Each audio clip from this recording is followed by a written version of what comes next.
Caramba!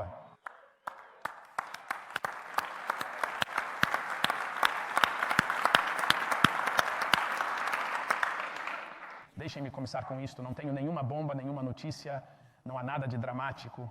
Não estou a morrer, não estou a vender a empresa, não vamos abrir o capital, não vamos mudar de nome, não há nada com que nos preocuparmos, está bem? Na verdade, os próximos 10 anos vão ser melhores do que os últimos 10, acredites ou não.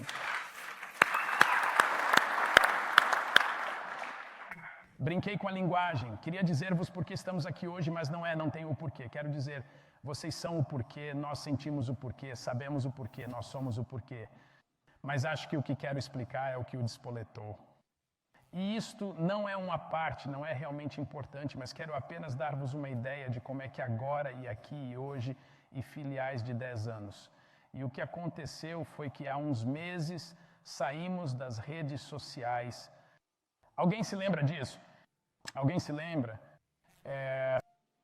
E apresentamos algumas razões, acho que eram completamente legítimas, acho que essa empresa é fundamentalmente má. E aí estava a justificação para isso. Podem encontrar isso em .com. Cada uma dessas razões era mais do que suficiente. De qualquer forma, nunca percebi o Facebook. Nunca o percebi bem. Mas a venda da nossa informação, e quero dizer, vejam a lista, não é por isso que estamos aqui a falar do Facebook, mas o que foi espantoso foi o facto de termos recebido uma resposta esmagadoramente positiva dos principais meios de comunicação social, o que nunca esperei que acontecesse. Devia tê-lo feito, porque agora percebo que os médias sociais e os médias tradicionais estão em guerra uns com os outros e veem-se como concorrentes. Mas de todo o mundo, e quase todos os grandes meios de comunicação social nos apontaram como heróis por termos saído da merda do Facebook. E eu pensei, isso é muito estranho, porque os grandes meios de comunicação nunca gostaram de nada do que nós fizemos. E aqui estamos nós a receber elogios de todo o mundo, e isso assustou-me. Deu-me motivos para verificar as nossas coisas. Talvez tenhamos fodido tudo. Isso não me agrada, não me sinto confortável com tudo isso. E então dissemos, bem, caramba, quem é que não gosta disto? Falei com a equipa de afiliados e encontrei alguns afiliados que estavam chateados com a mudança. E um em particular, que eu conhecia bem, conhecia estes jovens desde o seu início, desde o princípio. São bons treinadores, são bons miúdos, têm uma boa box. E será que temos essa linha? Será que temos essa frase? Já agora este é o Brian Mulvaney e o Russ Green parecendo veados à frente dos faróis.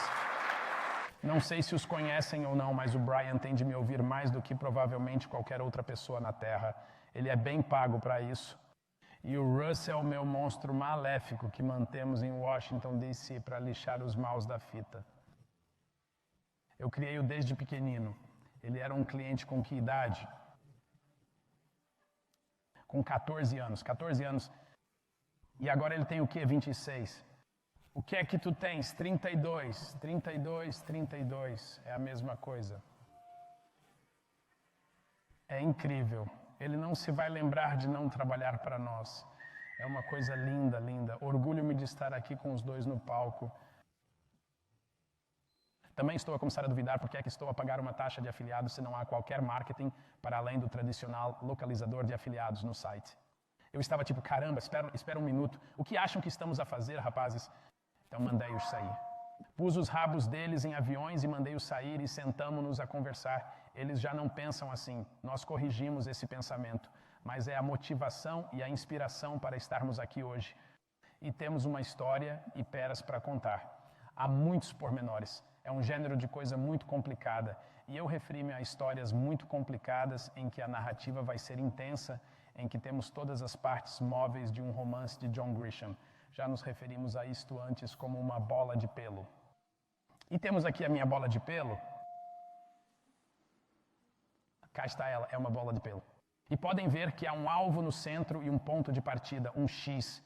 E a primeira regra das narrativas, esta é a minha regra, a primeira regra das narrativas é que se pode contar uma história complicada a partir de quase qualquer sítio e cobri-la toda. Podemos começar pelo fim, podemos começar pelo meio, podemos ir até ao fim, há todo tipo de possibilidades. E eu tenho aqui um problema, que é o facto de não quererem ficar aqui sentados durante 6 ou 7 horas a ouvir-me. Por isso tenho de fazer algo que seja apertado e que funcione. Por isso decidi, de forma um tanto arbitrária, que começaria a nossa discussão em outubro, o 15, e em particular o que é que vem, eu tenho esta data aqui. É uma quinta-feira, o dia 15 de outubro, às 2:30 da tarde em Washington, D.C. E assim vamos começar no dia 15. E o que aconteceu foi que encontramos o Dr. Axel Pfluger pela primeira vez. E o Dr. Pfluger, essa é uma ótima fotografia dele. É médico, é doutorado. Alguém que o tenha visto no sítio web sabe de quem estou a falar? Levantem as mãos se sabem quem é o Axel. Levantem as mãos se não sabem. Ótimo, isso torna tudo ainda mais divertido. O Axel contactou-me por e-mail e disse: tenho uma proposta que não vai conseguir recusar. E quando estava a tentar apagar, reparei que ia dizer não muito rapidamente. Não queria ouvir, mas vi que ele era um nefrologista. E nós tínhamos nos colocado na companhia de alguns nefrologistas brilhantes para desfazer o exercício de hiperidratação associado à encefalopatia hiponatrêmica, que foi criado pela Gatorade e pela Pepsi em conjunto com o Colégio Americano de Medicina Desportiva. E eu gosto dos nefrologistas. Eles nunca acreditaram na campanha da hiperidratação. Nunca acreditaram, nem por um momento, que a hidratação seria profilática contra câimbras de esforço ou lesões causadas pelo calor. Eles sabiam disso desde o início. Por isso, quando a Gatorade e o Colégio Americano de Medicina Desportiva convenceram o mundo de que a hidratação nos protegeria das câimbras e das lesões provocadas pelo calor, a comunidade nefrológica sabia que isso era uma grande treta e por isso pensei em dar-lhes o benefício. De qualquer forma, estou em Washington, ele está em Nova York. Eu disse-lhe, é assim, vou lá estar no dia 14 e no dia 15. Se vieres no dia 15 às 2:30 da tarde, sentamo-nos e falamos. E ele veio, sentou-se e falou conosco. E ele tinha razão, eu estava errado. Ele tinha uma proposta a que eu não podia resistir. E o que ele fez foi, a propósito, este tipo é certificado em cardiologia, certificado em nefrologia, certificado em medicina interna. Dirigiu o programa de tratamento da diabetes e das doenças crônicas da Clínica Mayo durante 16 anos, 15 dos quais foi, de acordo com a US News and World Report, que raio é que eles sabem, o centro de tratamento número 1 do mundo. E partilhou conosco, numa mão cheia de gráficos maravilhosos, o resultado clínico de 30 mil doentes monitorizados durante um período de 6 ou 7 anos. E o que ele foi capaz de nos mostrar? E perguntou-me, sabes o que é isto? E eu respondi, bem, estou a olhar para A1C, um monte de pessoas, e parece que estão a piorar ao longo dos anos. E ele diz, sim, o que está a ver é um resultado não clínico de um tratamento. Estamos a tomar conta de 30 mil pessoas em direção à sua morte inexorável, não tendo qualquer efeito significativo. Olhem para este tipo, melhorou. Este aqui morreu. É muito mais provável que se morra do que se melhore. E o que ele fez foi tentar descobrir o que estava por detrás daqueles que melhoraram, que se livraram da diabetes tipo 2. E o que ele descobriu é que isso só acontece com uma mudança de estilo de vida. Por isso, começou a procurar onde é que essa mudança de estilo de vida poderia ser encontrada. E foi fascinante. Ele fez isso através da pesquisa e do Google. A procura de hipertensão, a procura de perda de peso, a procura da reversão da diabetes, e encontrou na CrossFit Properties, penso que o número era 262 referências à reversão de doenças crônicas. E ele ainda não percebia muito bem o que estávamos a fazer em termos nutricionais ou de exercício, era estranho para ele, mas sabia que tínhamos a resposta e que estávamos a fazer com que as pessoas ficassem bem, e ele sabia pelos testemunhos que tinham no nosso site. Por isso disse-me, vocês têm a resposta, com um forte sotaque alemão com que eu brincava, mas não vou fazê-lo. E eu aprendi alemão o suficiente para o fazer, talvez, mas não o vou fazer. Mas nós temos a resposta, diz-me ele. E a sua proposta era CrossFit total.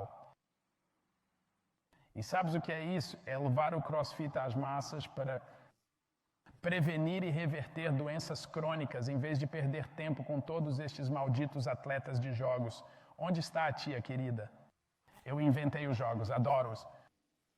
Mas também sei que não há ninguém que esteja a abrir as portas há 10 anos por causa das pessoas que são enviadas para os jogos. Certo? Levantem as mãos se isso soa bem.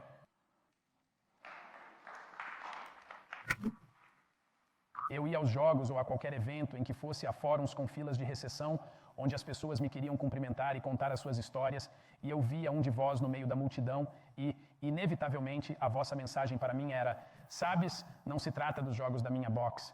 Tipo, eu não sabia isso, e eu estava a odiar-vos por pensarem que eu não sabia e por terem de me dizer. E por isso tomamos algumas medidas para corrigir isso. Alguém reparou em alguma coisa disso? Sim, e eu estou super satisfeito com tudo isso. Mas estamos no 15º dia aqui. Ele diz-me que temos de fazer o crossfit total, temos de salvar vidas. E ele agora é um crossfitter. Ele está a fazer deadlifting e tem restrições de carboidratos e o bom doutor é um de nós. Mas esse é um marco, um momento no meu pensamento, no nosso desenvolvimento, que precipitou 2 outros eventos que foram significativos. E eu vou saltar para a próxima data aqui. 3 meses mais tarde, a 27 de janeiro, na Faculdade de Medicina da Universidade da Virgínia, fiz lá uma grande ronda. Aqui estou eu na Faculdade de Medicina. Tínhamos o diretor de medicina, tínhamos os presidentes de quase todos os departamentos. O diretor de nefrologia estava lá, Mitch Rosner, que agora é nosso amigo e praticante de crossfitter. Foi fundamental para unfucking a campanha de hiperidratação do Gatorade. Um nefrologista brilhante pediu-me para ir falar com os estudantes de medicina, com a faculdade de medicina, com os chefes dos residentes, num auditório cheio de gente. E foi a primeira vez que fiz a apresentação dos 5 baldes da morte. Levantem as mãos se já viram isso. Irmãos, se adoram isto. Isto é fish, não tem estado a prestar atenção e a culpa é minha. Mas vamos resolver isso. Eis o que eu fiz. Coloquei 5 contentores. Nunca ficaram assim tão bem. Era mais assim, só para uma divulgação completa aqui. E deixava-os sem rótulos. E o que eu faria era perguntar a estes estudantes de medicina, a estes professores de medicina, ao diretor de medicina. E já agora o nosso Mitch Rosner não é apenas o diretor de nefrologia da Universidade da Virgínia, mas é o reitor de medicina da Faculdade de Medicina. E o que eu fiz foi pedir-lhe que me atirasse qualquer tipo de morte. E jogamos esse jogo durante cerca de 15 ou 20 minutos. E tudo se enquadrava muito bem num destes baldes ou tinha uma etiologia algo desconhecida. E depois revelamos o que estava nos baldes. O primeiro é a doença crônica e o segundo é microbiano, genético, cinético e tóxico. E assim voltamos à doença crônica, microbiana, todos os insectos, certo? Vírus, bactérias, priões, todas essas merdas, certo? Amoeba, qualquer coisa? Genética, escolheste os pais errados, agora estás a pagar por isso, está bem? Cinética é a roda que se desprende do carro na autoestrada em sentido contrário, atravessa o para-brisas e pronto. Pesquisei isso, quero ver. Isso acontece? E ela encontrou um vídeo no YouTube de uma câmara do painel de instrumentos de uma roda que se desprende de um carro numa autoestrada em sentido contrário e saltou, passou o separador central e a cerca de 150 metros dá mais um salto e acho que 1 milésimo de segundo depois está no banco da frente. E não houve qualquer reação. Penso que se ele tivesse visto, provavelmente ter-se abaixado e teria sido decapitado. Mas eu vou aqui porque o que temos neste lado direito são, em grande parte, acidentes. Em grande parte, acidentes. Vejam, se apanha um vírus, se apanha o ébola, provavelmente não foi nada que se tenha feito. O mesmo acontece com a gripe, certo? Seguiram-me, maus pais, a culpa não é tua. Isto são todos os acidentes físicos. Mais uma vez, provavelmente não é culpa tua. E ser envenenado. Provavelmente não desempenhei um papel importante nesse domínio. As doenças crônicas que identificamos têm 2 causas: o sedentarismo e o consumo excessivo de hidratos de carbono refinados. E a solução é deixar os hidratos de carbono, deixar o sofá. E quando? Agora mesmo. Agora mesmo. Agora mesmo. Fascinante. Isto é 86% dos gastos médicos. E estes coletivamente são cerca de 14%. Isto representa pelo menos 70% das mortes. Pode estar a aumentar para 85% ou 90%, depende de quem está a fazer a estimativa. O CDC não é muito franco quanto a isto. Mas a chave para a divisão aqui é que esta doença exige cumplicidade da vossa parte para se manifestar. É o resultado de comportamentos voluntários que são, de fato, patológicos. Ficar no sofá, todos os seus momentos de vigília a ver televisão, que é o que a maioria das pessoas que estão no sofá estão a fazer, estão a ver televisão, é um comportamento patológico e resulta em morte. O consumo excessivo de hidratos de carbono refinados é, mais uma vez, provavelmente viciante. Certamente que atua dessa forma. Quero dizer, há pessoas a quem é oferecida uma vida longa e saudável por causa de um bolo de chocolate e estão a comer a merda de um bolo. Este problema é tão simples e, no entanto, sair do sofá e deixar os hidratos de carbono seria a coisa mais difícil de fazer. A coisa mais difícil que alguma vez farás. E foi ótimo estar ali sentado e ter todos estes estudantes de medicina, médicos e professores. A propósito, já fizemos isto em 3 ou 4, talvez 4 ou 5 escolas de medicina e outros grupos, incluindo o Google Health. E ninguém vai mudar nada enquanto não conseguirmos que as pessoas deixem os hidratos de carbono e o sofá e façam moça aqui. E sabem, tem médicos na sala, estou a ver o Michael Ray aqui. Os médicos estão muito descontentes com o seguinte: ninguém foi para a faculdade de medicina para tomar conta dos diabetes de alguém até a morte prematura. Se foram para a faculdade de medicina, queriam curar as pessoas, certo, doutor? Queriam curá-las, não torná-las melhores. Nada poderia ser mais importante, não me parece. E para ver isto, quero partilhar algo consigo. Não há outra alternativa. Ninguém vai tratar as doenças crônicas sem tirar as pessoas do sofá, dos hidratos de carbono, e é muito provável que isso não aconteça fora de um ambiente de grupo. A comunidade de apoio. É essa a crença que a parte comunitária disto é crítica, é essencial. Mas sabe, esse é o mojo em que nem sequer pensamos, certo? Quero dizer, está lá. Abrimos as portas de manhã e estão todos lá e adoram-se uns aos outros. Eu sei como é na tua box. Agora, então conhecemos o Pfluger. Começamos com 5 baldes da morte para ver se alguém tem alguma objeção a isso. Quero dizer, a sério, é assim tão simples? Não houve qualquer objeção. Não houve um único membro do corpo docente de uma das 4 ou 5 escolas de medicina que tenha levantado a mão e dito: sim, há aqui um problema com o vosso modelo. Assim, passamos para o atuário, e a próxima coisa de que me apercebo é que, sabe, temos de fazer esta coisa do CrossFit. Temos que tornar o que fazemos disponível para o público em geral, para o mundo globalmente. E uma das coisas que fizemos foi imaginar uma distribuição gaussiana da capacidade física. Na realidade, a cultura não é assim. Não é uma distribuição normal. Podemos pôr isso no ecrã? A platina dourada. Fiz isto com o Pat e o Joe, alguns dos meus colegas, o Brian e o Russ. Sentámos-nos à volta e o que eu queria fazer era dividir. Sabes como é? Queria olhar para os vários níveis de capacidade física numa distribuição normal. Haveria tantos os extremamente inaptos como os super aptos. E eu não queria usar F, D, C, B e A, porque ninguém quer ser F Fitness. Por isso perguntamos, caramba, como é que se faz uma boa embalagem de F Fitness? E pensamos, bem, vamos olhar para os 5 metais mais preciosos do mundo. E aí estão eles. São o ouro, a platina, o ósmio, o ródio e o califórnio. E as pessoas de ouro são aquelas que têm uma mobilidade reduzida, bengala, andarilho, ajuda debaixo do braço para ir à casa de banho. E no outro extremo, no Califórnio, temos os atletas de jogos. Tia e os seus amigos sentam-se desse lado. Na verdade, para 400 metros, para uma fila de 2.000 metros, chegamos a algumas demarcações que pensamos serem comparáveis, da divisão entre cada um deles. E esse grande grupo de ósmio é uma espécie de membro comum.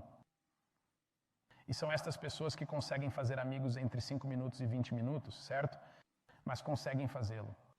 E temos no grupo de platina pessoas que são claramente ambulatórias, mas não se pode dizer que tenham grande mobilidade.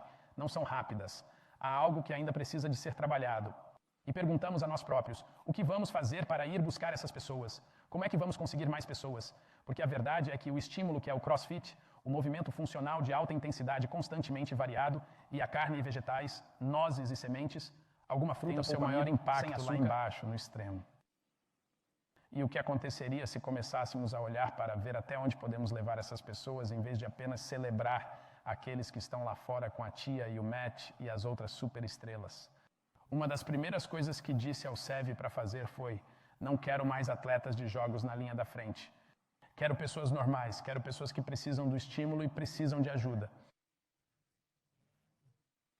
E começamos em Santa Cruz o que chamamos de CrossFit Underserved. Começamos um programa onde só trabalhamos com obesos mórbidos e clientes geriátricos. Temos mais de uma centena deles e está a crescer. Estamos a divertir-nos imenso com isto. 2 pessoas já perderam mais de 100 quilos. E estamos a aprender muito. Michelle, estás aqui? Ela não está cá? Ela está a trabalhar este fim de semana? A Michelle, que é uma Flow Master na equipa de nível 1 e é também fisioterapeuta de formação, estava a dirigir o programa. O Pat está a fazer uma coisa satélite em Seattle e o Joe Westerling, outro Flow Master, está a fazer algo semelhante em Omaha, Nebraska. E estamos a partilhar notas, estamos a trazer os melhores dos nossos quadros de formação para verem o que isto parece. Fizemos algumas contribuições brilhantes para a formação destas pessoas. E vou partilhar isso convosco, não aqui hoje, mas prometemos-lhes que não os íamos trazer para o nosso meio para dar espetáculo a toda a gente. Por isso não partilhamos o que teria sido bom partilhar, mas eles estão a ficar mais próximos de nós e estão a sentir-se cada vez mais à vontade com isso. Por isso vamos começar a mostrar cada vez mais e mais e mais. Mas foi interessante a forma como nos recolhemos. Usamos o Facebook. Acho que foi uma das últimas coisas que fizemos no Facebook. Mas eu disse, quero pessoas gordas e pessoas idosas. E nós dissemos, bem, ok, vamos, ei, se fores muito gordo ou muito velho, queremos-te. E eu disse, não, isso não é assim tão bom. Isso é tipo F-Fitness, certo? Podemos melhorar isso um pouco. E a linguagem que usamos foi, se te consideras a pessoa com menos probabilidades de entrar num ginásio de CrossFit, queremos conhecer-te e falar contigo. E eles apareceram. Adivinhem o que é que apareceu? Principalmente pessoas muito velhas e muito gordas. Sabes, não muito velhos e muito gordos, isso não acontece muitas vezes. Mas tínhamos um monte de pessoas muito velhas e um monte de pessoas muito gordas. E eis o que estamos a fazer, estamos a tornar as pessoas gordas mais leves. Por isso estamos a corrigir isso, simplesmente a corrigir. E não vos vou dizer que estamos a tornar os idosos mais jovens, mas vou dizer-vos que temos pessoas a fazer coisas que faziam há 15 anos, mas que podiam fazer há 20 anos. E se isso não é estar a ficar mais jovem, é quase o suficiente. Provavelmente é melhor do que andar para trás no tempo. Certo? Ganhamos capacidade como ir ao chão e subir. Temos uma jovem que diz, fui ao chão pela primeira vez de livre vontade e levantei-me ontem. Há 11 anos que não o fazia. Há 11 anos. Como é que sabe que foi há 11 anos? Ela diz, porque os paramédicos foram lá à casa e puseram-me de novo no sofá. Trágico. Já não é assim. Via no outro dia Ana ajoelhar-se e brincar com um cachorrinho que estava amarrado no ginásio e a levantar-se. E deixem-me contar-vos como começamos com ela, porque isto foi brilhante. Temos aqui o Bill e a Kate. Billy, como estás, amigo?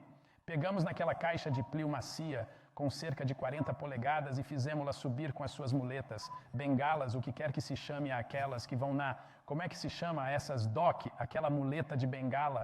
Muletas. Ela tinha assim, um par de muletas e apresentava-se na box com os seus 450 quilos, ou o que quer que fosse, pousava as muletas e inclinava-se para a frente em cima da caixa. E depois lutava para voltar a pôr-se de pé. E num ano, transformamos isso em menos 125 quilos e em conseguir chegar ao chão e voltar a levantar-se. O que é que isso significa? Se formos honestos, é um burpee, não é?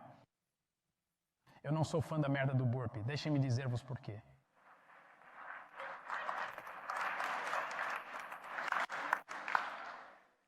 Eu tive 2 ou 3 pessoas desenvolveram uma lesão no disco lombar por causa dos burpees.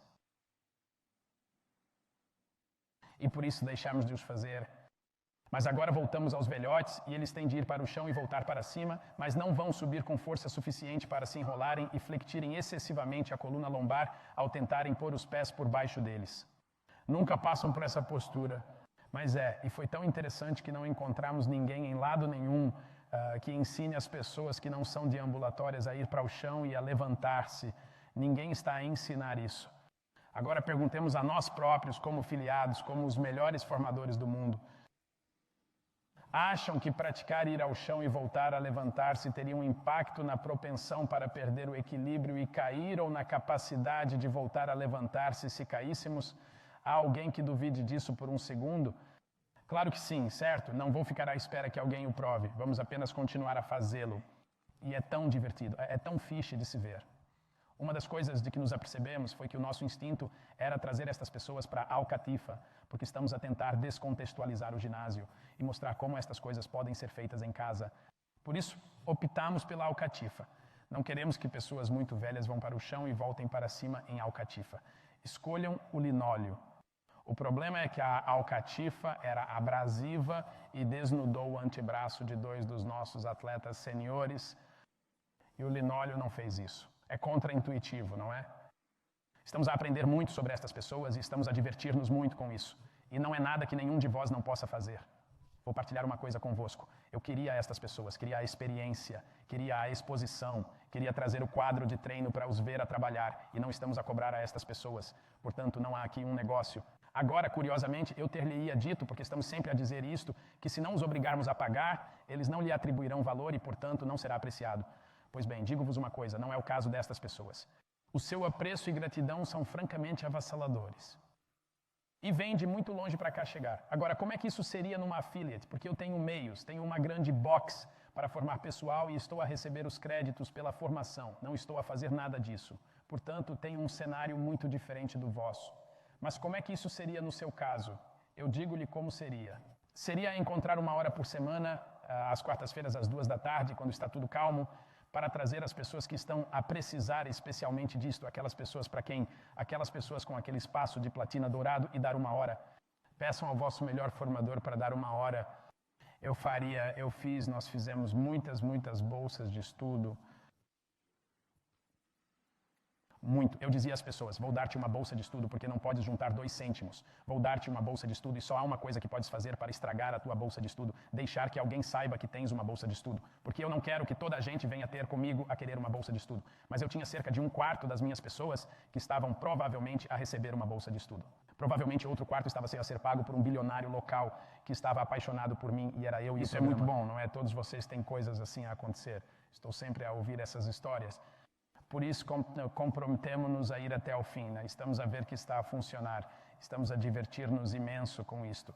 Mas, a partir desse mês de outubro, a reunião de Pfluger, os 5 baldes da morte, a decisão de fazer tudo isto também criou uma forte necessidade de renovar o sítio web.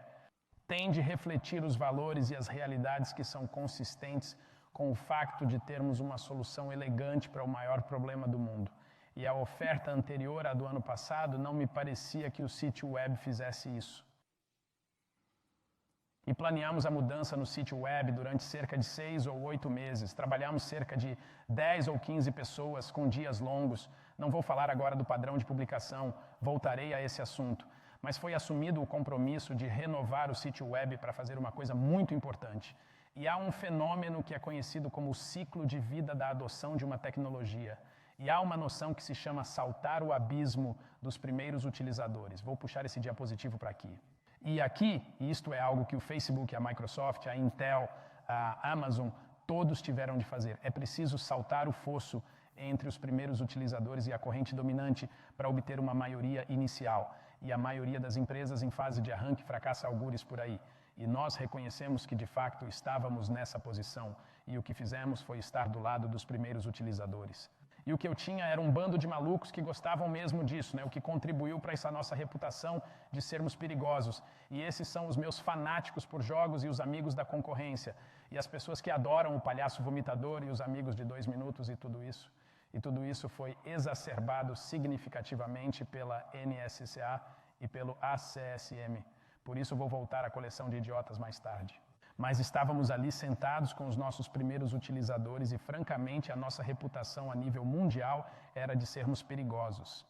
Mas a realidade é que não éramos perigosos. O que estávamos a fornecer era essencial. Nós não somos perigosos. Vocês têm uma posse única de uma solução elegante para o maior problema do mundo. É o oposto de perigoso. Essencial significa que o funcionamento ótimo do organismo não é possível sem ele. Sem o quê? Sem sair do sofá e reduzir a ingestão de hidratos de carbono. Por isso começamos a mudar essa reputação, se pudéssemos, de forma muito deliberada. E sabem que mais? Conseguimos. Alguém reparou na corrida dos principais meios de comunicação social sobre o CrossFit e os senhores e idosos? Já viram isso? Não foram os grandes meios de comunicação social, mas curiosamente foram algumas das pequenas empresas que se dedicam aos idosos ou aos obesos. Assim, temos publicações concebidas para os idosos, concebidas para os obesos, que dizem que o CrossFit é uma excelente ferramenta para fazer essas diferenças. Aliás, ainda no mês passado foi publicado um artigo numa revista de desporto e comunicação, imaginem só, uma revista acadêmica sobre desporto e comunicação. É difícil dizer sem rir, mas foi publicado e saiu em Brisbane, na Austrália, e temos isso E temos isso mesmo, reinvenção dos documentários de transformação com a marca CrossFit. Aqui, Bridget McCarthy afirma que o CrossFit mudou a sua reputação de perigoso para essencial.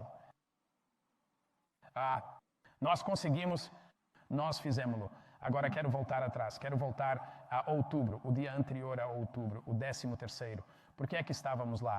O objetivo de tudo isto é que eu sei muito bem o que vocês fazem para viver. Salvam vidas. Melhoram-nas muito. E isso acontece concomitantemente. Voltemos ao dia 14. Por que é que estávamos em DC? Bem, eu digo-vos o que estávamos a fazer. Estávamos a fazer os nossos litígios, legislação, lobbying e a combater as mentiras, o grande L. E não há melhor sítio para fazer litígios, lobbying, legislação ou combater mentirosos do que em Washington, D.C. E o que estávamos a fazer era duas coisas. Uma é que estávamos a tratar da licença profissional. Não sei se sabem ou não, mas foi gasta uma enorme soma de dinheiro para criminalizar o treino de CrossFit. Permitam-me que vos mostre uma lista dos que foram gastos esta manhã. Está a decorrer desde cerca de 2005, creio eu. Isso é bonito. Nenhum deles, um deles passou. O projeto de lei de DC passou. E os restantes falharam, mas foram apresentados em muitos dos estados e câmaras bicamerais, tanto no Senado como no Congresso, no Senado estadual e na Assembleia estadual. E de cada vez que foi apresentado, ficou mais longe, mais perto de ser aprovado. E eu tenho a sensação de que há um pouco disso neste momento. Sente isso? Sim, e as pessoas que o estavam a fazer estão a mentir com todos os dentes, dizendo que não estávamos a fazer. Um dos que estava, sabemos que tem autoria comum porque os projetos de lei têm grandes pedaços de linguagem, é idêntica. E fomos capazes, através da organização Podesta, lembram-se disso? John Podesta e equipa, política de estranhos companheiros de cama, eram a nossa gente e fizeram um ótimo trabalho para nós. E quando aquela coisa deu a volta à tigela e desapareceu numa nuvem de fumo, apanhamos vários dos seus melhores elementos e agora estão a trabalhar conosco. Por isso temos lobbies de classe mundial e conseguimos reverter o projeto de lei de Washington. E já agora fomos capazes de, vejam só, o movimento anti-licenciamento obteve uma vitória. É uma história de página 2 no Wall Street Journal. E acontece que só 8 vezes em 40 anos é que um projeto de lei de licenciamento profissional foi revertido. E 2 dessas 8 vezes foram revertidas depois de terem sido revertidas. Portanto, 6. 6 vezes isso foi conseguido e tu não o fez. Eu vou a descer, represento-vos. Espero que saibas isso. Não sou eu, não estou a treinar ninguém. Vocês é que estão, eu estou a protegê-los. Conseguimos reverter a situação e, na verdade, fomos ao estado de Massachusetts, um dos últimos a ser apresentado, e enviamos vários afiliados muito fortes e vários dos nossos funcionários e apresentamos-nos no plenário e conseguimos que o projeto de lei fosse eliminado. E é o consórcio, é um consórcio do Registro de Profissionais do Exercício, CREPS, que está por detrás disto. Foi o consórcio internacional do Registro de Profissionais do Exercício que, na Austrália, disse que o CrossFit tinha matado 6 pessoas nos Estados Unidos. Por isso, processamos esse idiota e ganhamos. E ele teve de dizer ao mundo inteiro que era um idiota e que tinha mentido, sabem? E assim toda a gente na Nova Zelândia pôde ver que ele era um idiota mentiroso. E estes idiotas mentirosos negam que tenham tido alguma coisa a ver com a licença profissional, tal como o Colégio Americano de Medicina Desportiva. Estão a dizer ao mundo que somos absolutamente contra. Sabemos que o fizeram e sabemos como o pagaram. Vou partilhar convosco que a nossa luta contra o projeto de lei de Washington custou cerca de $50 por mês só ao grupo de lobby e isso durou cerca de 1 ano e meio. É um trabalho árduo e difícil. Mas quem quer que tenha organizado isto, quem quer que tenha decidido que a próxima ou as próximas peças de legislação precisavam de ser elaboradas em 9 estados nos próximos anos, quem quer que tenha feito isso estava sentado em cima de centenas de milhões de dólares para ter esse tipo de influência para vender centenas e centenas de milhões de dólares. Uma estimativa é de cerca de $225 milhões se tivesse ido a uma empresa de lobbying e se tivesse dito, eis o que quero fazer. Quero que a legislação seja aprovada 24 vezes em 9 estados durante 15 anos. Quanto é que vão cobrar por isso? É um esforço incrível. Olhamos para as pessoas que estão a fazer isto e elas não têm esse dinheiro. Então perguntamos-nos, naturalmente, de onde viria o dinheiro? Vou direto aos seus patrocinadores de ouro e platina, e esses são os idiotas dos refrigerantes. E isso pôs-me na estrada a dizer que a ACSM e a NSCA são umas soda whores. E sabem o que é que eles fizeram? Processaram o Russ e processaram o CrossFit por lhes ter chamado soda whores. Isto é NSCA contra CrossFit. E assim, processar-nos deu-nos a oportunidade de, através da descoberta, perguntar-lhes pelas suas comunicações com a soda. Eles disseram que não tinham nenhuma. Bem, nós tínhamos provas poderosas de que eles tinham. Isto irritou o juiz. O juiz não gostou da mentira e ordenou um exame forense, uma investigação dos seus servidores. Esta foi a segunda vez que o fizeram. Voltarei a falar-vos da primeira vez.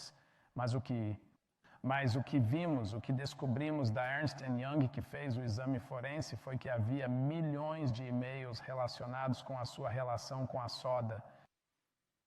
E antes mesmo de os analisarmos, eles desistiram do processo. Houve uma fase interessante em que estávamos a discutir o que se entendia por soda horse, e o nosso advogado disse que nem sequer tinha significado. E eles disseram, bem, para nós tem. E eu disse, bem, deixa-me dar a minha opinião sobre isso. Vou explicar exatamente o que quero dizer com soda horse. Isso não é um problema. O que estava nos e-mails era uma prova convincente de que eles eram soda horse. Era isso que se estava a passar. E adivinhem quem apareceu para entregar a mensagem de que vamos fazer com que tudo isto desapareça e corrigir as coisas? Lanny Davis. Alguém sabe quem é esse? Levantem as mãos. Ele estava lá quando Michael Cohen estava a ser interrogado numa audiência no Congresso, o advogado de Trump. Era o Lanny Davis que estava sentado atrás dele. Era Lanny Davis que estava sentado ao lado de Bill Clinton durante o seu impeachment. Investiguem-no, é um homem fascinante. Mas eles disseram que se precisarem de o contratar, estão completamente lixados. E ele foi descrito como uma sopa cheia de estrume.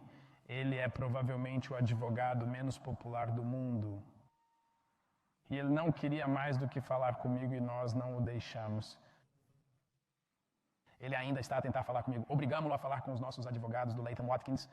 E nós sabemos quanto é que ele está a receber por isto. Sabemos que ele recebe $150 por mês para tentar fazer-nos desistir do processo da NSA. Sabemos que a NSTA não tem dinheiro para o contratar. Quem é que tem?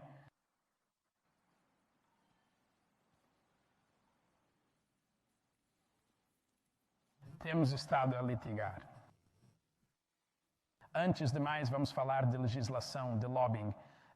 Falei sobre o esforço de lobbying e disse-vos o que fizemos com imenso sucesso. A legislação tem sido o combate ao licenciamento profissional e provavelmente algum trabalho na área da nutrição, em que os nutricionistas foram atrás de afiliados na Flórida. Fizemos lá uma parceria com o Instituto para a Justiça. Há um pouco mais de litígio. A legislação tem sido em grande parte defensiva, mas imagino que seja inevitável ou que chegue um momento em que, se formos suficientemente bem-sucedidos, possamos patrocinar alguma da nossa própria legislação e entrar nesse espaço. Mas falamos com todo o tipo de pessoas no Capitólio. Se eu vir a CNN à noite, verei quase todas as noites, vejo alguém a quem apresentamos e basicamente dizemos-lhes que as pessoas que consomem refrigerantes têm... Aqui estava a minha queixa outra vez. Em primeiro lugar, a frutose que contém é uma toxina. Em segundo lugar, corromperam o espaço da saúde e da boa forma física. E a minha terceira queixa, e esta é a mais importante, é que gastaram 1 tonelada de dinheiro a tentar lixar-vos, e foi isso que me irritou verdadeiramente. Quando estava no Cato Institute, disseram-me, és um grande libertário, que merda é essa de anti-soda e tudo isso? E eu disse, ouçam, se viveres no meu bairro e fores um traficante de droga, eu vou olhar para o outro lado. Mas se a minha câmera de vídeo mostrar que roubaste a minha bicicleta, vou chamar a polícia e adivinha que polícia vou chamar? Vou chamar os narcos. Vou dizer-lhes que há um traficante de droga ao fundo da rua e que ele me roubou a bicicleta. Não se tratava de valores libertários, não tinha nada a ver com mercados livres, tinha a ver com o facto de terem gasto dezenas de milhões de dólares a tentar criminalizar o que fazemos. Querem pôr um fim abrupto à vossa solução elegante para o maior problema do mundo. Eles não querem que as pessoas saibam que existe uma solução que não envolve medicina, cirurgia, certo? E já agora, os laços do refrigerante, e a ACCM, e a NSCA, e a NCCA, e quem é que estou a deixar de fora? NEH, CDC, todos eles conspiraram. Quem? Poderíamos continuar durante muito tempo. Temos e-mails... centenas de milhares deles em colaboração a planearem impedi-lo. Eu pensei, a NCAA está a brincar comigo, a sério, eles estão metidos nisto. Ele disse, sim, olha, aqui estão eles, estes gajos da NCAA, a falar sobre, têm de fazer alguma coisa em relação ao CrossFit. E eu pensei, o que é que nós fizemos à NCAA? Nós nem sequer trabalhamos no mesmo espaço. E eu disse, oh merda, eu sei o que nós fizemos. Apanhámos o Josh Everett, foi do estado de Ohio, e apanhámos. Sim, UCLA mais tarde, Stephen Roche foi de Notre Dame para a UCLA. Michael Rutherford esteve na Universidade do Kansas. Joel Westerling era treinador de força e condição física dos Nebraska Cornhuskers. Estávamos a destruir os departamentos de força e condição física das escolas D1. É isso que a NCAA pode não gostar em nós, por exemplo. Não temos plena noção do quão perturbadores temos sido, mas ver tudo isto organizado contra nós foi muito, muito revelador. Deixem-me falar de alguns dos outros litígios, porque quero concentrar-me na NSCA, tanto CrossFit versus NSCA como NSCA versus CrossFit. Falei-vos de lhes chamar Soda Wars, e eles processaram-nos e nós desistimos do processo. Nós processamos-los primeiro no Tribunal Federal e eles também estão a ser processados em Ohio pela mesma coisa. É um estudo sobre divórcio. É o estudo mais citado em toda a ciência do exercício, na história da ciência do exercício. Demonstra que o CrossFit era extraordinariamente eficaz, mas infelizmente lesionava desmesuradamente as pessoas. Tínhamos razões para acreditar, desde o início, que se tratava de uma farsa, e o que fizemos foi trazer a Latham Watkins e outras grandes firmas de advogados para Columbus, Ohio, e pela primeira vez na história, todas as pessoas envolvidas no estudo foram depostas e, adivinhem, não houve feridos. Depois, por correio eletrônico, conseguimos que William Kramer, da National Strength and Conditioning Association, fosse o editor-chefe da sua revista de investigação sobre força e condicionamento. Na verdade, temos os e-mails em que ele está a subornar a falsificação de dados sobre lesões. Ele diz aos tipos que dizem, ei, este CrossFit funcionou. Teve bons resultados e o nosso estudo mostrou que melhorou o VO2 Max, a composição corporal e a capacidade física em todos os sectores e não houve lesões. E ele diz, não podemos publicar isto sem dados sobre lesões. E ele diz, deixem-me dar-vos alguns nomes de algumas pessoas que podem contextualizar isto, e algumas semanas mais tarde eles voltaram com dados de lesões e foi publicado. E agora estamos numa posição em que um juiz federal acusou a National Strength and Conditioning Association de má conduta científica, e estas são sanções de inferência adversa pré-julgamento. Ainda nem sequer fomos a julgamento. Tudo isto está a decorrer no Tribunal Federal do Distrito da Califórnia do Sul, em San Diego. Temos um juiz que está mais zangado com a NSCA, dizem-nos os nossos advogados, e temos cerca de 300 anos de experiência no sistema judicial federal e na nossa equipa jurídica. E estes advogados dizem até ao último homem e mulher que nunca viram uma juíza tão zangada.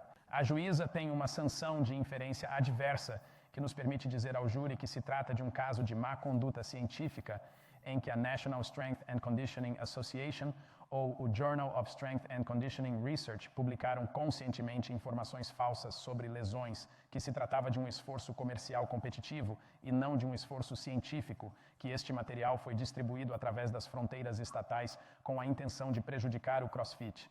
É razoável presumir que prejudicaria o CrossFit e prejudicou de facto.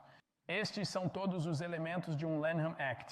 São estes os elementos que teríamos de aprovar para um júri que o juiz nos concedeu antes mesmo de irmos a julgamento. E ela acusou-os de serem perjuros pelo nome. Conseguimos mais do que eu poderia esperar desta coisa antes de chegar à frente de um júri. De facto, não há nada que resulte disto que tenha algum valor para nós, para além de talvez deitarmos as mãos ao edifício e de lhe deitarmos uma bola de demolição em Colorado Springs, removendo esta Associação Nacional de Força e Condicionamento da face da Terra. Eles têm mais dívidas. Temos de escolher os examinadores forenses para este caso federal.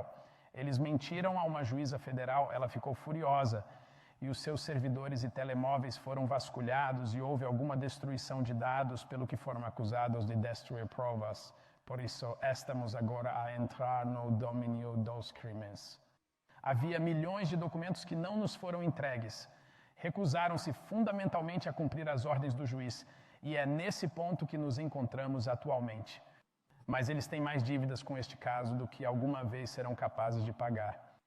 Foi-lhes infligida uma ferida fatal, e por isso os meus advogados perguntam-nos, os vossos advogados perguntam-me, Como é que seria um acordo? E eu pergunto, acordo? Acho que vos está a escapar alguma coisa. Eu gosto mesmo disto. Eu digo, sabe aquela cena num filme de faroeste em que eles amarram um tipo pelos tornozelos e o prendem e o arrastam pelo deserto, certo? Pelo meio do mato, sabem? Estão a dar uma volta de borla. O objetivo disso não é para onde é que ele vai. Não há destino. Não é até ele acabar. Vamos andar em círculos. Não podemos fazer isto para sempre. Preciso que isto se resolva. É um dos casos mais longos num distrito federal conhecido pelos casos longos. O juiz diz, isto está a fazer história e não é bom para vocês falarem deles. Vou fazer isto durante mais 10 ou 15 anos. Para mim, eles não podem incorrer em exames forenses suficientes. E a moeda da vitória para nós não tem nada a ver com dinheiro. É a luz, é a verdade. Quero que eles sejam expostos pelo que são e quero que herdem o manto de que eles abdicaram e que é um compromisso sincero, efetivo e genuíno com o bem-estar das pessoas a seu cargo. Porque eles não têm isso e tu tens. Portanto, eles estão quase lixados e quando isto acabar vamos voltar ao ACSM.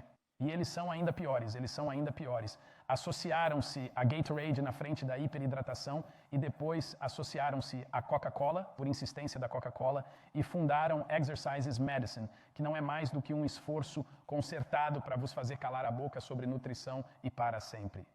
Está incluído no Affordable Care Act e é o inimigo. Essa é outra frente.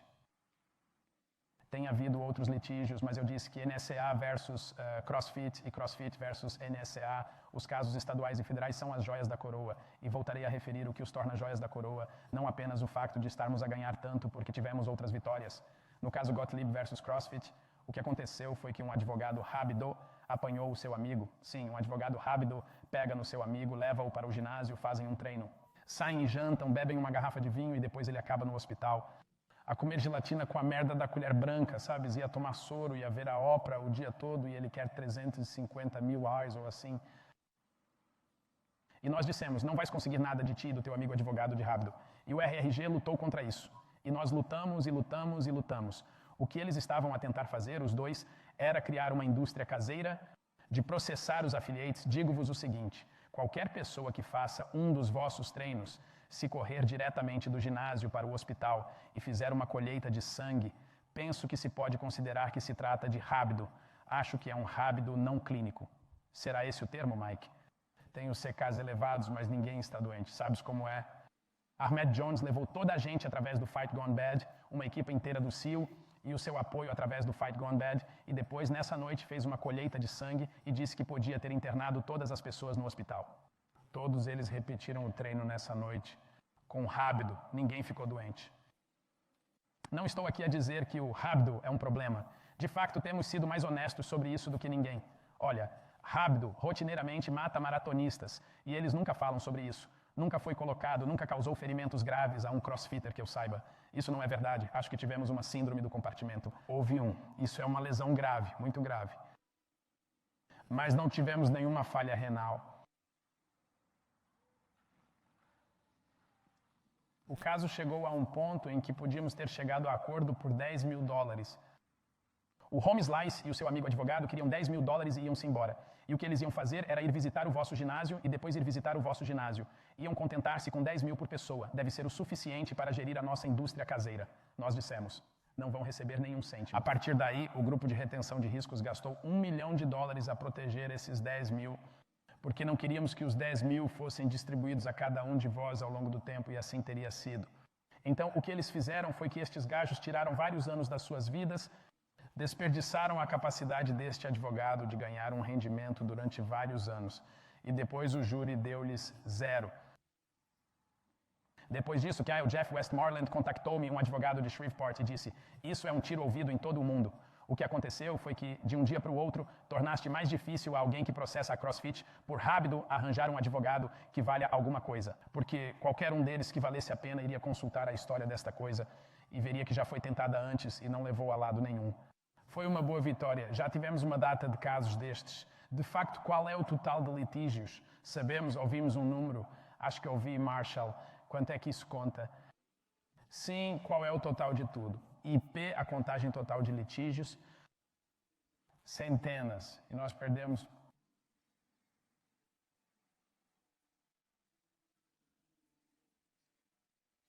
Perdemos um em várias centenas de litígios. Sabem por quê? Porque lutamos com muita força e eficácia e só lutamos lutas justas. É só isso. Só perseguimos os maus da fita. E defendemos-nos de tudo. E já agora o grupo de retenção de riscos luta contra todos os sinistros. Não, as pessoas magoaram-se. Nós pensamos, sim, essa pessoa precisa de ser paga. É óbvio que alguma coisa correu mal. A barra de elevação saiu da parede e a pessoa ficou com um ferimento na cabeça. Isso tem de ser tratado. É por isso que temos um seguro.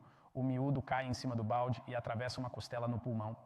Uma cabeça assim a tossir sangue ali mesmo no ginásio. Os acidentes acontecem. O seguro é para isso. Não vamos deixar que o seguro de ninguém ou qualquer um de vós crie uma indústria caseira para um advogado idiota e os seus amigos. Por que é que a peça da NSCA é a joia da coroa? Eu digo-vos por quê. Porque está a acontecer há muito tempo e obrigou-nos a aprender uma série de coisas. A má conduta científica, incluindo a fabricação, a falsificação e o plágio. Aprendemos sobre a crise da replicação. Aprendemos sobre a crise da replicação, que é uma coisa espantosa por si só. Mas vimos como é que a ciência revista por pares pode ser usada para fazer algo exatamente errado. Tivemos a oportunidade de ver de perto a corrupção. E há outras questões também nas ciências que incluem coisas como a inumerabilidade. Temos o fiasco do valor P e estudos de baixa potência.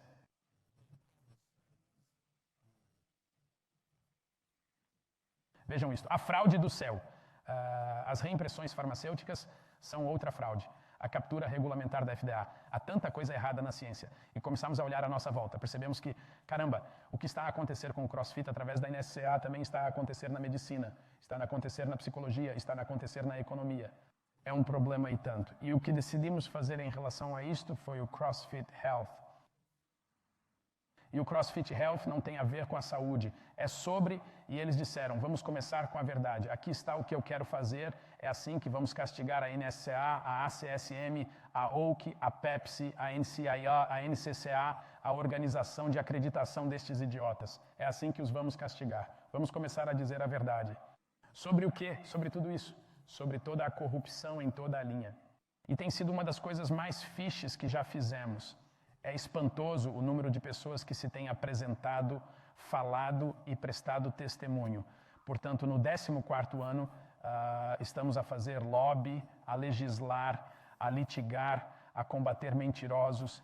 E daí resulta o que será certamente uma vitória histórica no caso da NSCA. Mas o que isso faz por nós é dizer, sabem que mais... Vamos procurar toda a gente que sabe o que está errado e vamos dar-lhes voz. E há pessoas que têm uma mensagem essencial, uma mensagem importante, que estão fora do mainstream, mas não menos importantes. E vamos dar-lhes voz, vamos publicitá-las. Chamamos a isto a legitosfera.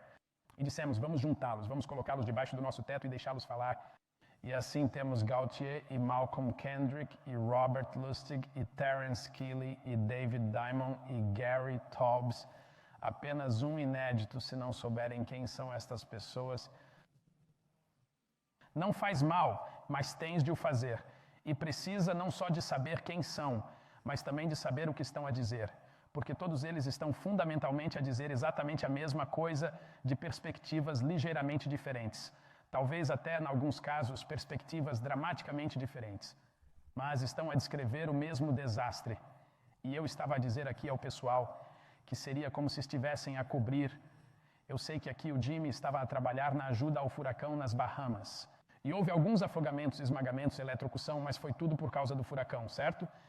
E é assim que estas pessoas são. Todas elas têm perspectivas ligeiramente diferentes, talvez até dramaticamente diferentes, mas estão claramente a contar a mesma história.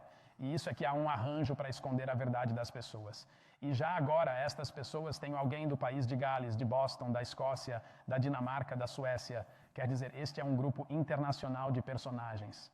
Algumas dessas pessoas, como Uffe Havenskog escreveu Cholesterol Maths.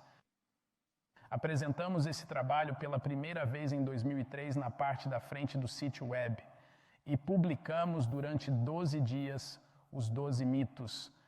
E eu estávamos a publicar a UF outra vez, e aqui está, de 2003 até hoje, 16 anos depois. A única coisa que mudou é que um monte de gente ficou muito mais doente.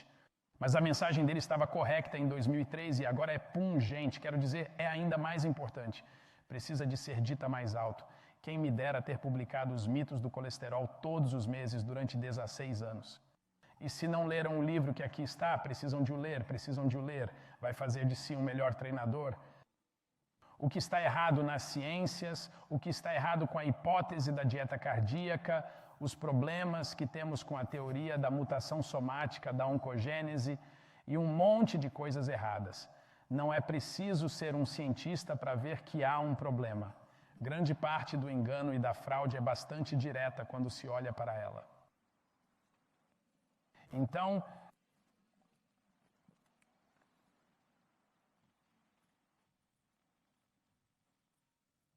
vamos falar um pouco sobre o site. Todos os dias há um WOD. Reparem que os WODs estão a voltar a algo um pouco mais old school. Estão a ver isso? Estamos a ver isso no jogo. Bateram-me palmas por isso. Não estou a perguntar, mas ouvi dizer que alguém deixou cair alguma coisa. Sim, precisava de ser feito. Reparaste nestas coisas dos deslizes? O alongamento, o L-sit, a inversão, as pranchas e as escalas.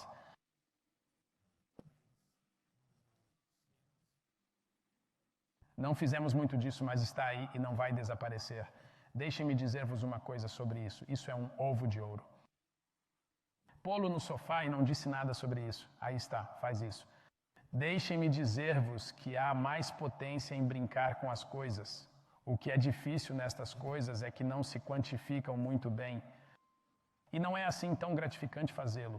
É muito frustrante, mas vais progredir e na medida em que o fizeres, assim que chegares a um ponto em que tenhas uma proficiência moderada, digamos que consegues segurar escalas frontais, traseiras e laterais sem oscilar muito. Digamos que consegues fazer o hollow back e o stiff press, não o planche press. Não vamos tornar-te super-humano, mas apenas duas das melhores prensas. Coloca isso no teu cinto. Conseguir segurar pranchas com um braço à frente e atrás de lado, rebolar como um peão no tapete, rebolar assim, faz um L-sit durante 3 minutos. E o que vos vou dizer é que não é assim tão louco, não é mesmo. É algo que qualquer ginasta pode fazer. O problema é que primeiro tens de aguentar durante segundos, depois 7, depois 10. É assim que acontece e pode levar alguns anos, mas o que vos vou dizer é que alguém que desenvolva apenas uma capacidade moderada nestas coisas terá derivado mais do que se pode tirar dos levantamentos olímpicos. É um facto, quando eu era ginasta, todos os aquecimentos eram assim. Era assim que se fazia no ginásio. Pegamos no saco, encostamos-lo à parede e todos se sentam no tapete de free kicks. Deixa-se um espaço para os tipos do tumbling. É mesmo o território deles. Quase não era suposto estarmos aqui, mas aqui estamos. Eles não nos conseguem tirar de lá.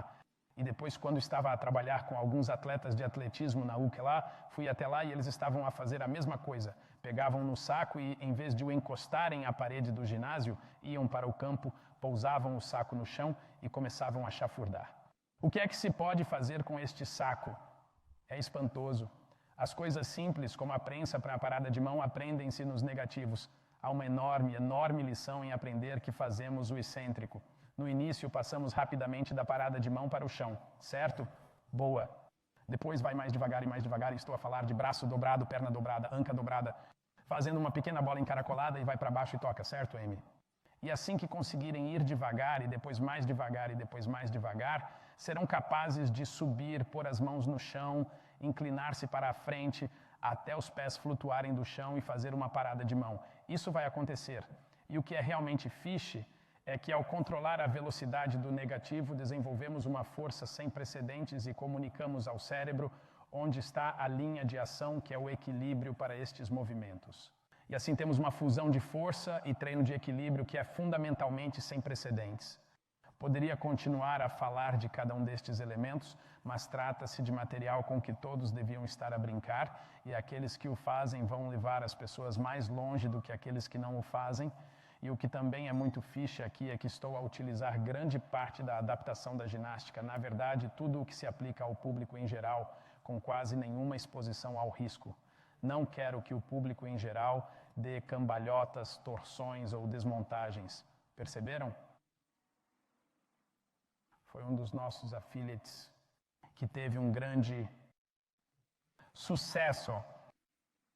Um halterofilista muito bem sucedido e competitivo a nível nacional e internacional. Vem a uma das nossas affiliates que era gerida por um ex-ginasta e diz: quero fazer aquela coisa muito fixe em que se corre para a parede e depois se sobe com 2 passos e depois dá-se uma cambalhota para trás e aterra-se. E o nosso affiliate diz: isso é fácil de fazer, eu mostro-te, olha, eu vou fazer isso. Ele diz: sim, eu quero fazer isso. E ele diz: bem, aqui está o que fazes, corres, bates com o pé esquerdo, bates com o pé direito, dobras-te e olhas para trás. Quer dizer, explicou-lhe tudo. Sim, dá para acreditar que isso está a acontecer? Então o gajo corre para a parede, pé esquerdo, pé direito, dobra, perfeito, abre a terra, perfeito, por cerca de 1 milésimo de segundo e depois ambas as pernas explodiram. Despedaçaram-se. Fêmur, tíbia, tudo desistiu do fantasma. Ele partiu as pernas de forma horrível e vocês estão a rir-se. É que uma tragédia. Deus o abençoe, sabem? Quando soube disto, pensei: meu Deus, preciso de ser mantido fora disto. Ninguém deve perguntar-me a minha opinião sobre o que aconteceu, porque não será defensável. Isso nunca deveria ter acontecido. Não se vai fazer de ninguém um ginasta, mas o que vamos fazer é ir ao encontro do estímulo e da atividade do levantamento de pesos e da atividade e do estímulo e da nutrição da ginástica e vamos tirar o melhor que se aplica com o menor risco para os nossos atletas e vamos torná-los melhores. E isto são coisas com que temos de brincar. É preciso brincar com elas. Podem fazer um L-sit, não façam nenhum trabalho abdominal, façam apenas L-sits, faz-me chegar aos 3 minutos e volta atrás. Qualquer coisa que costumavam fazer e vão estar todos a estabelecer recordes, quer seja nos glúteos, nos isquiotibiais, nos abdominais, em todas essas merdas. Tudo é fácil com a secção média depois de ter o L. Como se nem sequer soubéssemos por que é que as pessoas fazem estes abdominais ou o GAC, não sentimos nada, não há nada lá. Sim, nós recebemos-los, trazemos atletas olímpicos e pedimos-lhes para fazerem coisas. É muito fixe. O que mais temos? Repararam que estamos a falar da hipótese da dieta do coração. A gordura da dieta não causa doenças cardíacas, não causa. Nunca houve qualquer evidência que sugira que sim. Houve estudos que sugeriram que sim, mas não tinham provas. Eram extremamente falhos. Muito falhados. A teoria da mutação somática da oncogênese. A sabedoria predominante é que o cancro tem origem numa mutação no núcleo. Há um tipo chamado Thomas Seyfried e amigos que acreditam que é uma doença metabólica e que tem a sua origem nas mitocôndrias. Penso que há uma grande probabilidade de ele estar correto. Penso que as provas pré-clínicas e científicas, especialmente as experiências de transferência nuclear e de transferência citoplasmática, não podem ser explicadas a menos que se chegue a algo como a teoria metabólica. Não importa quem está certo ou errado. É fascinante e dá-nos uma oportunidade maravilhosa de olhar para uma ciência fascinante. Mas o que é realmente convincente para mim é que não encontrei em lado nenhum uma objeção técnica, Dr. Ray, à teoria de Seyfried. De facto, tivemos um oncologista conhecido em casa, em minha casa, na sala de estar, quando o Seyfried estava a falar. E ele escreveu no Facebook que tinha tido um seminário fantástico, que toda a gente era fantástica, que se tinha divertido imenso, mas que o tal Seyfried lhe tinha estragado tudo e arruinado o seu fim de semana e que não tinha gostado, tinha muito a dizer sobre ele, mas não tinha nada a dizer sobre a sua teoria metabólica das origens do cancro. E, de fato, todas as suas críticas eram perfeitamente consistentes com o facto de ele pensar que talvez a Seyfried tenha razão. Quando alguém tem uma reação visceral a uma teoria científica e nem sequer aborda os pormenores da teoria, muitas vezes queremos procurar uma razão para isso. Agora, se o cancro é uma doença metabólica, e como eu disse, não importa, quer dizer, podemos jogar um bom jogo com isto. Talvez seja, talvez não seja. Mas por que uma atitude tão má e se for? Que implicações existem para o tratamento? São imensas, seriam imensas. Doutor, estou sempre a voltar a si porque está aí sentado tão bonito e sei que é médico e nós falamos com muitos médicos. Gautier diz que um número muito significativo de casos de cancro da mama regride espontaneamente. Não se sabe exatamente quantos, mas sabemos isto. Foi feito um estudo muito bem construído com uma amostra de grandes dimensões e o que aconteceu foi que na Europa testaram uma corte de 50 mulheres, fizeram-lhes um rastreio mamográfico aos 50, aos 51, aos 52, aos 53 e aos 54 anos de idade. Outro grupo de 50 mulheres foi rastreado aos 50 anos e novamente aos 54 anos. No grupo que foi rastreado anualmente, detectaram mais 37% de cancro do que no grupo que fez 2 rastreios. E eu pensei, bem, claro, né, estão a fazer o rastreio, encontram no não. Eles ainda deviam estar lá nos que foram testados durante um período de 4 anos e deviam estar mais avançados. E diz que todos os oncologistas do mundo que se debruçaram sobre este assunto chegaram à mesma conclusão. Deve haver um número significativo de casos de cancro da mama que regridem espontaneamente. E até sabermos esse número, o que podemos dizer sobre o valor da detecção precoce? Gautier fez mais trabalho sobre mamografia do que qualquer outra pessoa no mundo. Também é doutorado em medicina, outro. Um homem brilhante. Essa remessa espontânea faz-me lembrar uma doença metabólica. As doenças genéticas parecem-se com coisas binárias. Ou se tem ou não se tem, sabe? Esta ideia de uma coisa que vai e vem, é realmente fascinante para mim. Mas, mais uma vez, não é importante. Mas é algo a que estamos atentos porque é fascinante. Má conduta científica. Quero que todos sejam especialistas nisso. Precisamos de saber o que é a fabricação, a falsificação, o plágio. Temos de conhecer os problemas do fator P. Temos de conhecer os estudos de baixa potência. Temos de conhecer as limitações destes estudos epidemiológicos. Um dos meus Flowmasters estava a dizer que o sítio web tinha fornecido um material maravilhoso, recursos maravilhosos, e referiu-se à abertura de uma palestra sobre nutrição em que alguém, antes de pararmos, disse: "Ei, antes de pararmos, viram um estudo que dizia que havia um aumento de 28% de cancro nos consumidores de carne?" E a sua resposta foi: "Ei, nós não podemos falar disso agora com o CERT, mas eles estão a falar sobre esse tipo de ciência no CrossFit.com." E eu disse, isso é ótimo, é bom que possam enviar as pessoas para lá, mas, sabem, também podíamos ensinar-vos a todos, num curto espaço de tempo, a dar uma explicação como esta, e que este é um estudo epidemiológico que pode, na melhor das hipóteses, mostrar uma correlação, e que qualquer pessoa que afirme que mostra uma causa está a ler algo que o estudo não pode fazer. Os dados para este estudo, que tem a obrigação científica de ser mensurável, observável, repetível, não são mensuráveis, observáveis ou repetíveis. São dados de inquéritos a partir de memórias do que se comeu. E o que é realmente interessante aqui é que alguém chamaria isto ciência. E isso pode ser feito com quase todos os estudos de inquéritos epidemiológicos. Não vale a pena lê-los. Não há ninguém, para além das pessoas que fazem essas coisas, que pense que é ciência legítima. Não há ninguém, para além das pessoas que publicam essas coisas, que pense que é ciência legítima. Nós estamos mesmo no meio desse espaço.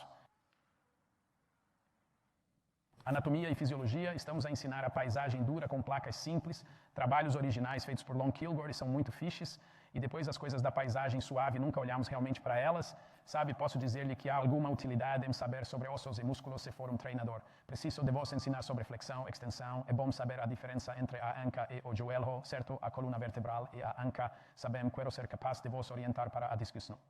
Mas, por exemplo, o que é preciso saber sobre o fígado?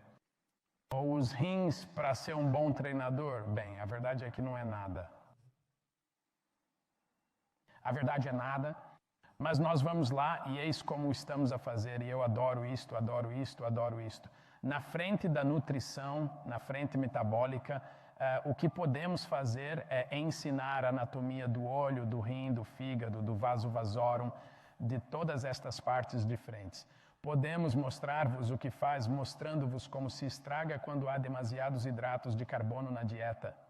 A glicação está presente nos olhos, nos pólipos, nas células sanguíneas, interfere com a função cerebral, quer dizer, há uma série de mecanismos do impacto metabólico destrutivo de uma dieta de merda que podemos desenhar e mostrar, e não se pode mostrar a fisiologia anormal sem ajustapor com a normal e fazer essas coisas. E isso tem sido muito giro de ver, gostei muito. O que mais temos no sítio principal? A Olivia? A arte está de volta. O que é que achas disso? Quer dizer, não se pode pôr arte num site com fitness, sabes? Ok. O que mais temos de lá, Brian? Política. As batalhas. Toda a arte, todas as batalhas. Os vídeos das refeições, já reparaste neles? Chamo-lhe nutrição com censura máxima. Se não fosse permitido dizer nada, e isso é o que os nutricionistas gostariam de ter, ainda se podia fazer isto. Não há palavras, cada um tem cerca de 1 minuto de duração. Alguém reparou nelas? Alguém gosta deles? Eu acho que são fiches como a merda. Nunca vamos ficar sem estes, vai haver milhares deles. Cada um tem cerca de 1 minuto de duração. A esperança era que pudessem ver e depois ir fazê-los. Nem sequer era preciso deixá-lo aberto, era só, já está, consigo fazer isso, vou fazer. São idênticos na sua composição de macronutrientes, alguém quer tentar perceber o que é? Podíamos ter dito a toda a gente, mas não o fizemos, só queria que eles descobrissem o que é que acham que é. Alguém se dá o trabalho de ver, estou apenas curioso. Estou curioso. O keto deles está lixado. Sim, eles têm, não digam a ninguém, façam-nos trabalhar, mas são 10 gramas de hidratos de carbono líquidos, sem cereais, sem açúcar, são 20 de proteína e 30 de gordura. Portanto, são mais ou menos, se fores um cabeça de zona, são mais ou menos 1 de hidratos de carbono, 3 blocos de proteína e 9 de gordura. São claramente cetogênicas, mas eu não digo cetogênicas, assim que se diz cetogênicas já não me sabe bem. O interessante é que na província das saladas, salteados, kebabs, omeletas, soufflé, sopa, essa inclinação de macronutrientes não se manifesta de forma alguma em termos de qualquer tipo de sentido culinário. Não se olha para 1, 3, 9, sopa, guisado, salada e se diz, isto é dieta. De facto, como são pessoas grandes, a primeira coisa que vão notar é, 1 dia ou 2 depois, gostava de comer pão. Ou então, vão ter de se confrontar com a vossa dieta, mas nunca se vê em nenhum destes produtos qualquer noção do local onde são feitos. Estão a ser feitos na África do Sul por uma empresa que faz a maior parte das filmagens para os programas gastronômicos de topo. Por isso temos aqui videógrafos de classe mundial e demos-lhes a fórmula. E foi preciso brincar um pouco, quer dizer, eles não sabiam realmente não, tipo, isso é demasiado, sabes? Não ponhas isso aí, por favor. Estou muito orgulhoso disso, é giro, nunca ninguém vai conseguir parar isso. Que mais obtivemos do sítio principal?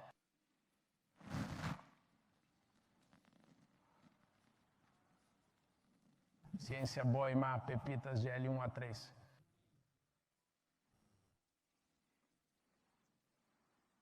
Estamos a ensinar as origens e estamos a construir um curso atualmente, vamos ter outro curso, e vai ser sobre a ciência moderna e o método científico. E há tanto para partilhar, tanta coisa correu mal. Esta ciência de consenso que requer peer review e é encontrada nas universidades, não é ciência moderna e não faz parte do método científico. Esta é a visão da ciência de consenso. E, na verdade, obtivemos este diagrama do realclearscience.com e não podia estar mais errado. Não há votação na ciência e nenhuma. E assim que se diz que 9 em cada 10 dentistas acreditam, não se está, isso é, estamos fora do espaço da ciência. E o problema do consenso como objetivo é pensar que é esse o esforço da ciência. O que isso faz é selar o status quo, porque a verdade é que os avanços na ciência vêm normalmente de um único indivíduo que faz algo que está longe de ser consistente com o consenso. E por isso, o facto de um tipo como Malcolm Kendrick estar a ser retirado da Wikipédia, e esta é a linguagem deles, que ele não deu o peso adequado à visão dominante, isso é assustadoramente orwelliano. E o que é que ele está a dizer que é inconsistente com a visão dominante? Ele está a dizer que não há provas de que as estatinas estejam a fazer bem a alguém. De facto, as provas que existem sugerem que não são boas para nós e que este risco relativo que nos foi mostrado, em vez de risco absoluto, é um truque de salão e que o colesterol não está a causar doenças cardíacas de qualquer forma. E depois há isto, ao que Yuffie Ravenscroft diz, é o que eu tenho dito a toda a gente há 30 anos.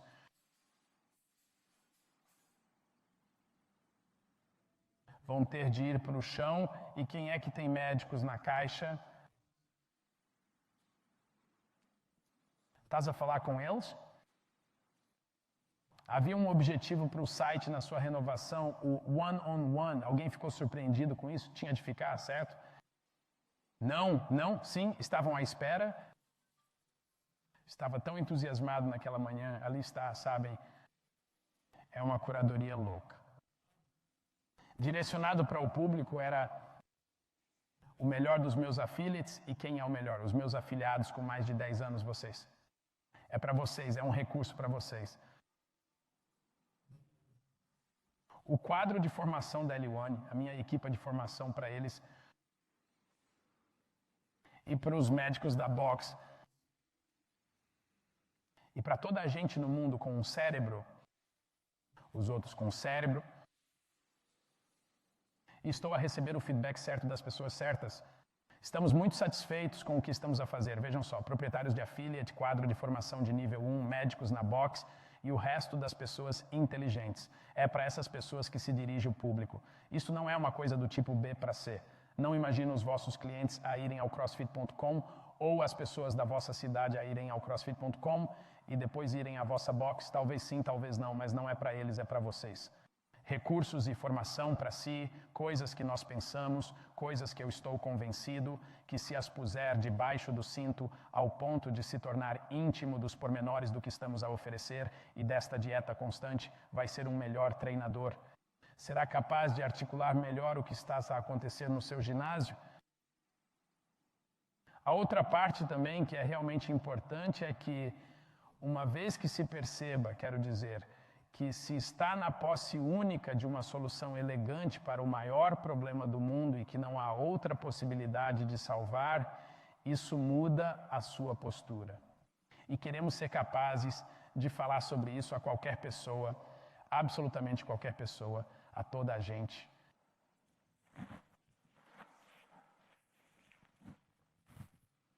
O problema com esta noção de que íamos, que nos trouxe até aqui, e eu disse-vos que foi o meu adorável afiliado que disse: para que servem os meus $3.000 se nem sequer há uma campanha de marketing? O que lhes escapou foi o que temos estado a fazer. O que vocês têm feito é que são o advento, são uma classe profissional de formadores que nunca existiu antes. É um profissional legítimo. É um proprietário operador, isso é novo. Atualmente são mais de metade da marca de ginásios do mundo. E antes de si, havia proprietários operadores, mas não eram um em cada 50 ginásios.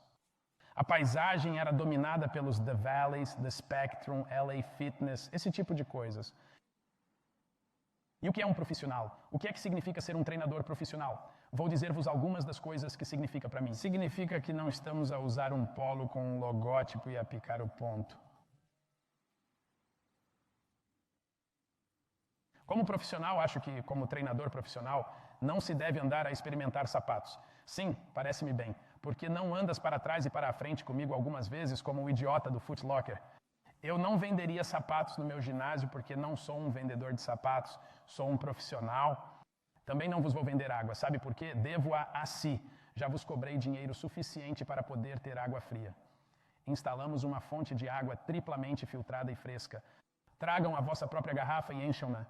Quer ir ter com o seu advogado e pedir-lhe para beber alguma coisa e ele traz-lhe uma garrafa de água e quer $1,50?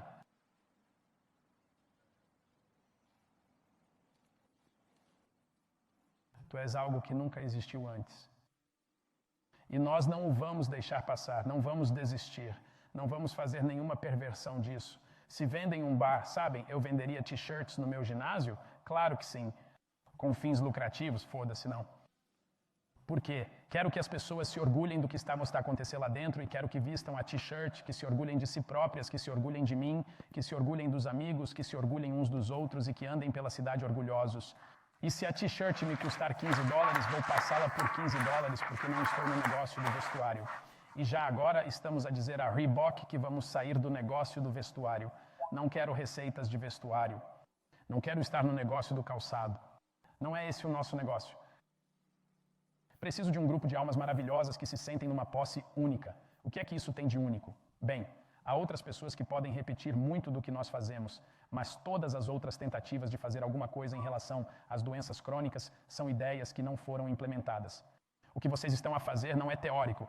Abrem as vossas portas todos os dias, é real como o caralho. As pessoas que lá entram estão a obter resultados muito, muito reais. Não é uma construção teórica, está a acontecer. Então as pessoas olham para o CrossFit Health e dizem, isto não é realmente sobre isto, é diferente, né? Nunca pensei que fosse ser sobre isso. Não, nós temos a questão da saúde coberta nos ginásios. Isso acontece lá. Eles estão na posse de uma solução elegante, o maior problema do mundo. Nós tratamos disso. O que estamos a fazer no CrossFit Health é expor como é que nós fomos deixados para inventar isto quando mais ninguém o faria ou poderia fazer. Encontraram uma forma de ganhar dinheiro a dizer a verdade. E o que está contra si são todas as pessoas que mentem para ganhar a vida. E há muitas delas. Elas nunca te vão extinguir. Vão tentar, mas não vai acontecer. Vamos aprender a coexistir. Eles nunca vão desaparecer.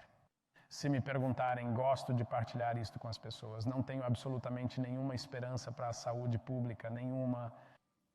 Uma das coisas que aprendemos, eu não fui aqui, devia ter ido, uma das coisas que aprendemos com a NSCA e olhando a volta da corrupção e vendo como é que a ciência de consenso pode ser tão maravilhosamente, facilmente, prontamente comprada, o que aprendemos é que tudo o que está errado de propósito. Por isso, se olharmos para os cuidados de saúde e pensarmos que o objetivo é fazer com que as pessoas vivam mais tempo e tenham vidas mais brilhantes, mais saudáveis e mais felizes, tudo isto parece um sistema falhado e não conseguimos perceber o que se passa. Mas se percebermos que existe uma economia da doença e que tudo o que está errado de propósito e que há pessoas para quem esta inundação de diálise, diabetes e obesidade é a melhor coisa que alguma vez aconteceu, essas pessoas são milhões e a sua economia vale trilhões e ninguém quer que melhore.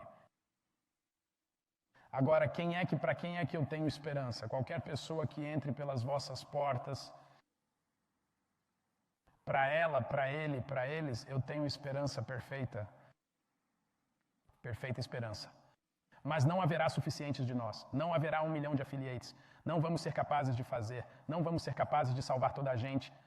Mas podemos salvar, podemos ter um grande impacto em toda a gente que entra pelas portas. Isso agrada-me. O que estou a descrever é a segurança do emprego. Não vai haver um evento de conversão em massa. Não vai haver uma manchete do New York Times que diga que o CrossFit está certo, o mundo está errado e de repente toda a gente vai para os ginásios. Isso nunca vai acontecer. Vão viver toda a vossa vida a serem chamados de charlatães, fraudes e falsificações e vão estar a curar pessoas em grande número. Isso nunca vai acabar. Toda a gente vão saber que vocês têm o que é preciso, que nós temos o que é preciso, que estamos na posse única de uma solução elegante, etc. E sabem-no com a mesma certeza com que sabem tudo o que sabem. E isto inclui os 20 mil médicos sentados nas caixas. Começámos a estabelecer uma rede com eles, estamos a fazer estes MDL, sabem o que é que isso é? É a mesma merda de L1 que tu tomaste, mas todos os que lá estão sentados são médicos e depois podemos ir ter com eles e dizer-lhes que não há esperança, que nada vai melhorar, que só vai piorar, que a culpa não é vossa e que lamentam. É um pouco estranho, mas é fixe. Precisamos desse recurso, precisamos destes médicos em rede e está a funcionar. Eles são realmente muito divertidos. O panorama atual é muito difícil para os médicos. É muito difícil e eles sentem-se melhor quando se misturam conosco.